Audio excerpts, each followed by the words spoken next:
video ini kita akan menjelajahi kisah Raden Ajeng Kartini dengan judul Di Balik Terangnya Kartini. Karena memahami masa lalu adalah salah satu cara terbaik untuk menghadapi masa depan.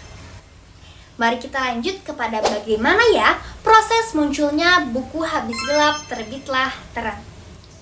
Raden Ajeng Kartini merupakan seorang perempuan kelahiran Jepara 21 April 1809 yang dikenal sebagai wanita pemberani dalam memperjuangkan hak emansipasi. Habis Gelap Terbitlah Terang merupakan salah satu buku yang disusun dari kumpulan surat yang dikirimkan R.A. Kartini kepada sahabat penanya yang ada di Belanda.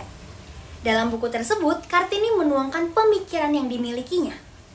Door Duisternis Tot Licht, yang berarti Habis Gelap Terbitlah Terang, merupakan buku yang berisikan surat tentang pemikiran Kartini mengenai pendidikan bagi kaum perempuan, dikirimkan oleh Kartini kepada A.B. Danon, yang merupakan teman sekaligus sahabat karib Kartini. Mengutip buku sastra dan pendidikan sehimpun esai Koran Jejak Pustaka Firima Jona Tanjung dan Inung Satyami, buku Habis Gelap Terbitlah Terang mulanya berbahasa Belanda.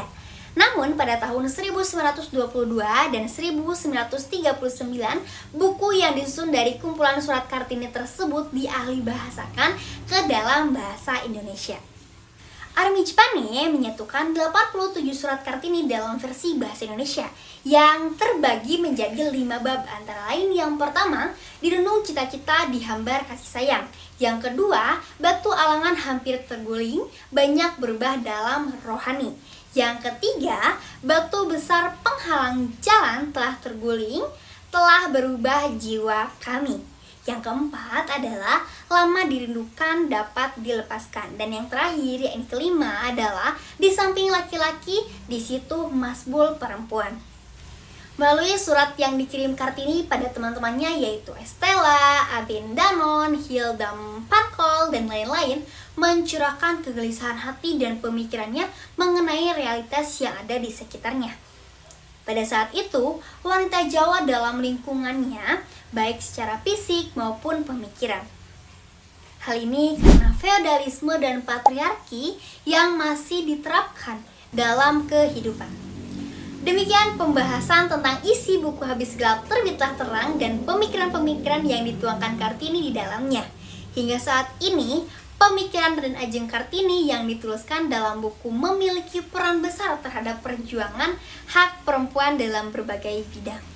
Dari surat pribadi muncul sebuah karya yang mengubah cara pandang bahasa ini terhadap wanita dan pendidikan. Proses penerbitan Habis Gelap Terbitlah Terang bukan sekadar tentang sebuah buku, melainkan tentang bagaimana suara Kartini menebus batas ruang dan waktu. Semoga kisah di balik proses ini menginspirasi kita untuk terus menulis, bersuara, dan memperjuangkan cahaya dalam setiap aspek kehidupan